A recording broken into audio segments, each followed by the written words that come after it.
Deputy Ava Callahan's headlights sliced through the blizzard, revealing a nightmare.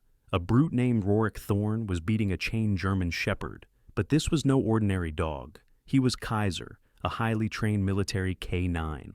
As Ava jumped from her patrol car, she realized the man wasn't just cruel. He was silencing a witness. The dog wasn't just a victim. He was the key to a dark conspiracy. What followed is a story of incredible courage. Before we begin, let us know where you were. The blizzard descended upon the small mountain town of Silver Creek, Colorado, with a sudden, vindictive fury. November snow, sharp as needles, lashed against the windows of the sheriff's patrol vehicle, driven by a wind that moaned through the high mountain passes. Inside, Deputy Ava Callahan, 24, navigated the treacherous back road with a focused calm that belied her years.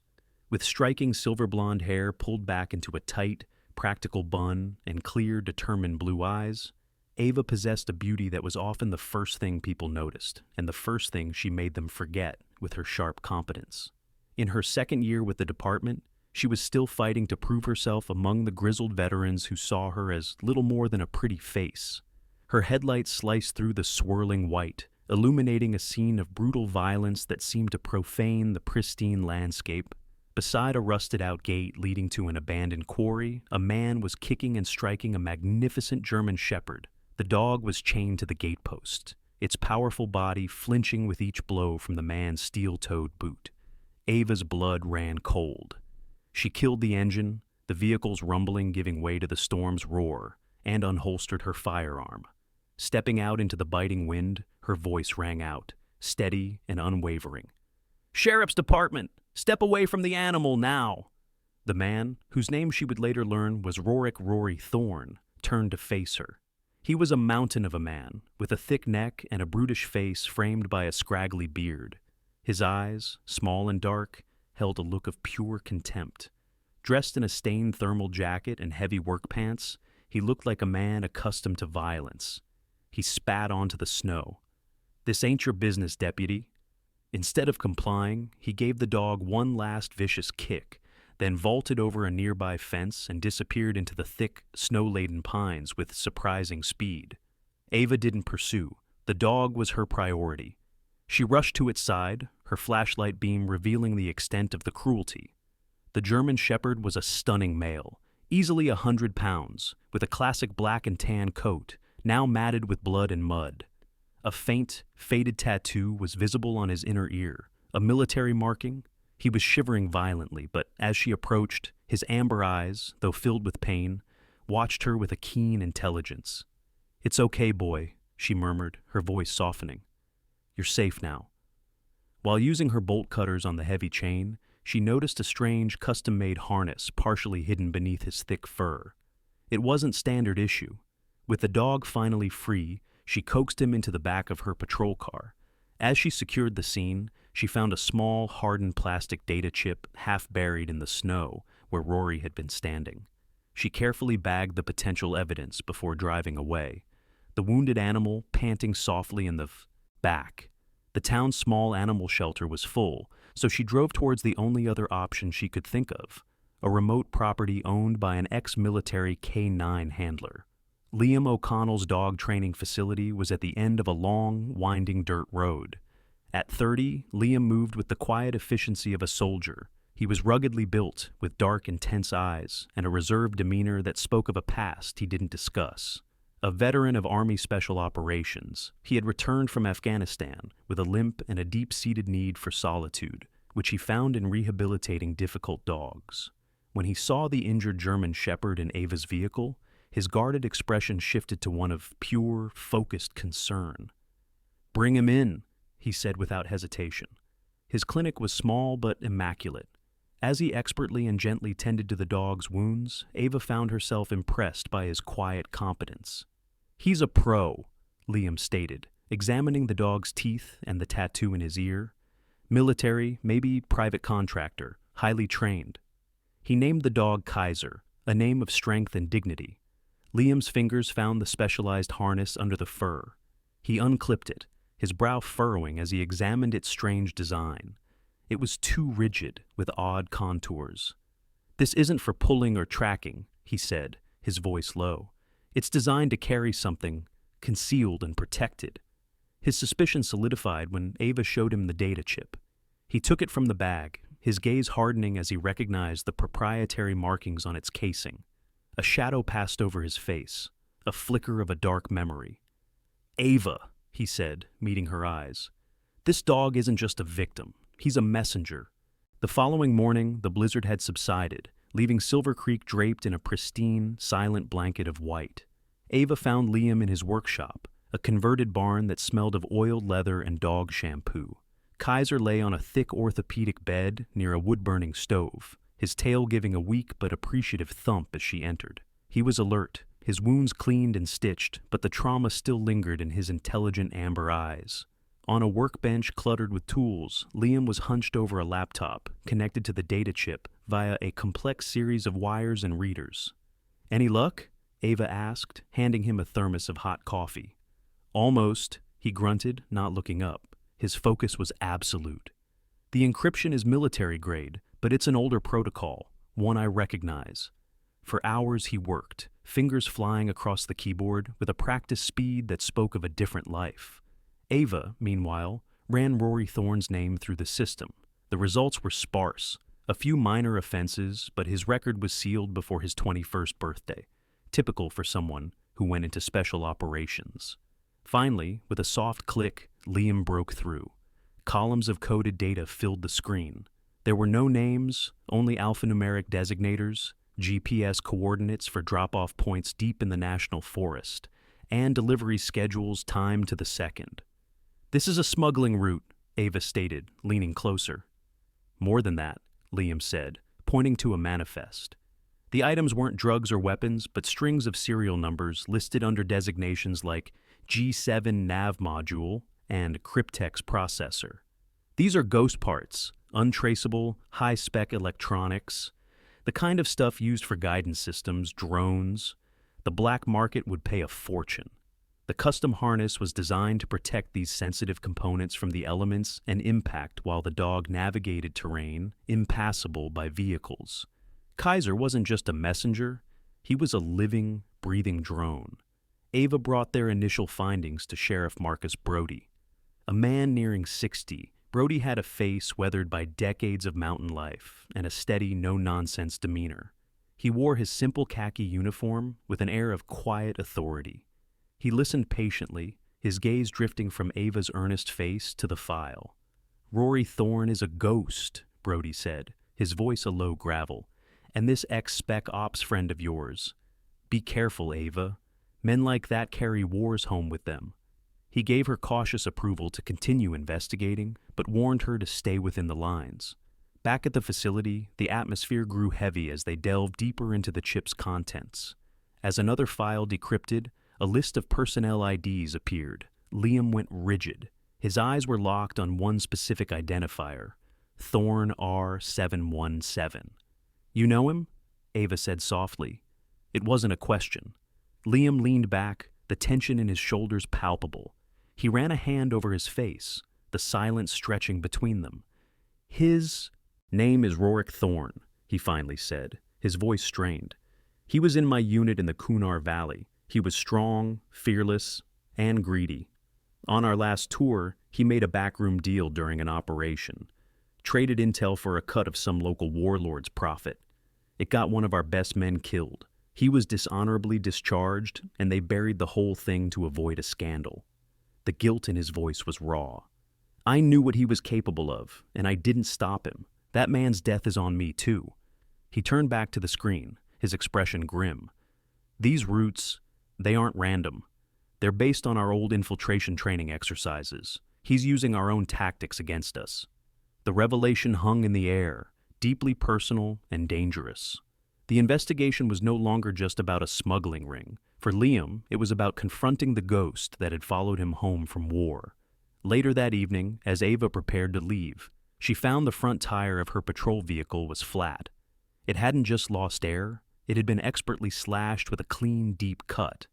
Tucked beneath the windshield wiper was a single gleaming brass object, a spent .338 Lapua Magnum shell casing. She brought it inside. Liam took one look at it, and his face turned to stone.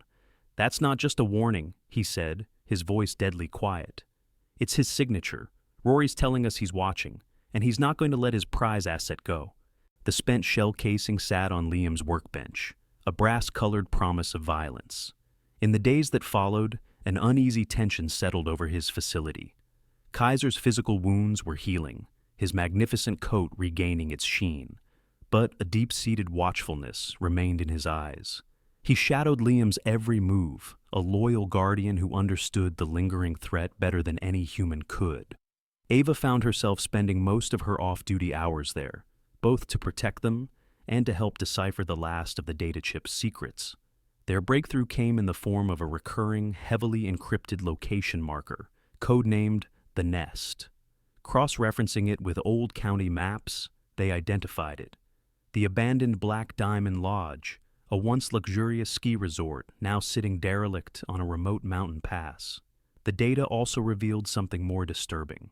A secondary manifest listing ID numbers for 6 other German shepherds. Kaiser wasn't a lone asset. He was part of a pack. "He's running a whole kennel," Ava breathed, the scope of Rory's operation chilling her. "This is bigger than we thought." Knowing they were out of their depth, Ava made a difficult call. The next day, a sleek black sedan, utterly out of place against the town's rustic backdrop, pulled up to the sheriff's office. Out stepped FBI Special Agent Isabella Rossi. She was a woman in her early 40s, with sharp, intelligent dark eyes and an impeccably tailored pantsuit that seemed immune to the mountain chill. Her demeanor was professional to the point of being cold, a career agent who dealt in facts, not feelings. She listened to Ava and Sheriff Brody, her expression unreadable. "Your ex-military friend is a civilian," Rossi stated, her gaze fixed on Ava. "His involvement is a liability. The FBI will take the lead from here. We'll set up surveillance on the lodge. You and your department will stand by." Ava's heart sank. They were being sidelined. Before she could protest, her cell phone rang. It was Liam. His voice was strained, breathless. "Ava, he's here." A loud crash echoed through the phone, followed by a grunt of pain and Kaiser's ferocious barking. Then, silence. The line went dead. "Liam!" Ava screamed into the phone. Agent Rossi's professional mask cracked for a fraction of a second. "What happened?" But Ava was already gone, sprinting towards her patrol car, her mind a maelstrom of fear. She knew she would be too late. 20 minutes later, she arrived at the facility to find a scene of calculated chaos. The front door was splintered, and inside, signs of a brief, intense struggle were evident. Kaiser was there, but he was limping, a fresh gash on his shoulder. He whined, nudging her hand toward the empty workshop. Liam was gone. Then her phone buzzed with a call from an unknown number. Her hand trembled as she answered. Rory Thorne's voice was calm, almost conversational, which made it all the more terrifying. "Hello, Deputy. It seems my old friend left his post." There was a pause. "He's a tough bastard, I'll give him that. Now, here's the deal. You have my asset. I have yours. You will bring Kaiser to the access road of the Black Diamond Lodge. Midnight. Come alone. If I see Agent Rossi or any of her friends, Liam dies. He knows the rules. So do you." The line clicked dead. Ava stood frozen in the silent workshop, the weight of an impossible choice crashing down on her. Agent Rossi and the FBI represented protocol, the right way to do things. But Rory had Liam. He had her friend. And as she looked into Kaiser's loyal, intelligent eyes, a desperate, dangerous plan began to form. She would not sacrifice one to save the other. She would get Liam back, and she would use Rory's own tactics against him. The access road to the Black Diamond Lodge was a scar of blacktop against the snow-covered mountainside. Midnight was absolute, the only light coming from the twin beams of Ava's patrol car cutting through the frigid, still air. She had disobeyed a direct order from a federal agent, a career-ending move, but the thought was distant, unimportant. All that mattered was the man waiting in the darkness. She stepped out, leaving the driver's side door open. Kaiser sat in the passenger seat, a statue of coiled muscle, his gaze fixed on her, awaiting a command.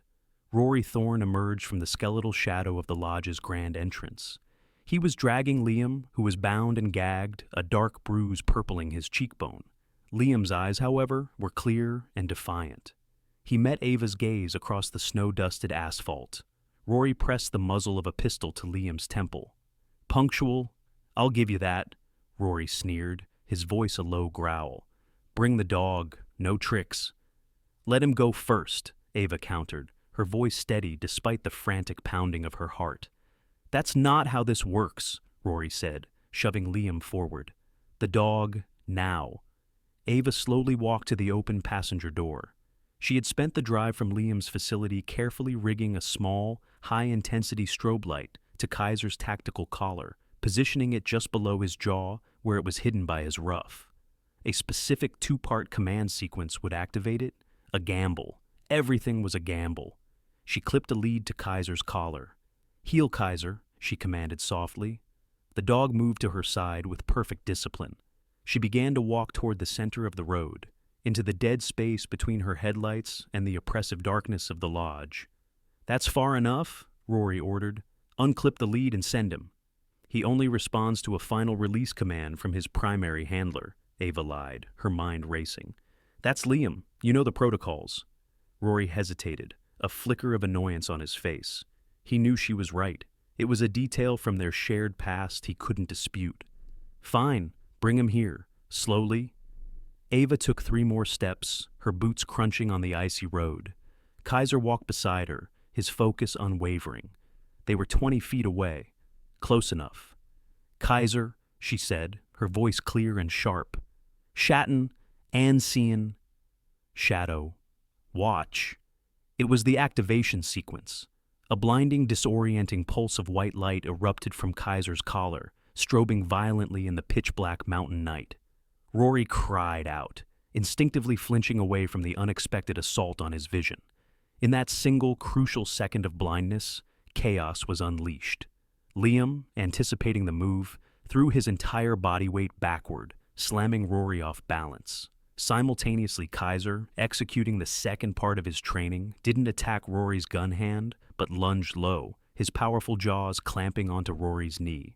The man roared in pain and surprise, his pistol firing, harmlessly into the sky as he crashed to the ground. Ava was already moving, her own firearm drawn and leveled. "Don't move, Rory!" Before he could react, the night exploded with light from all directions.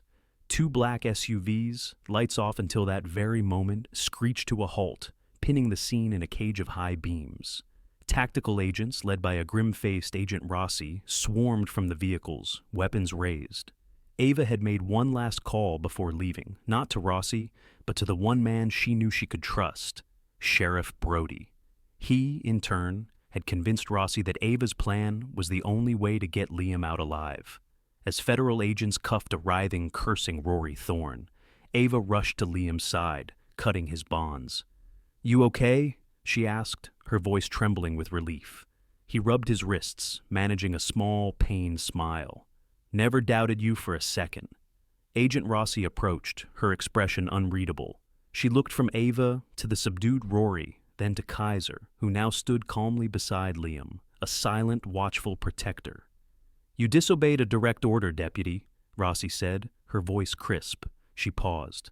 "Good work."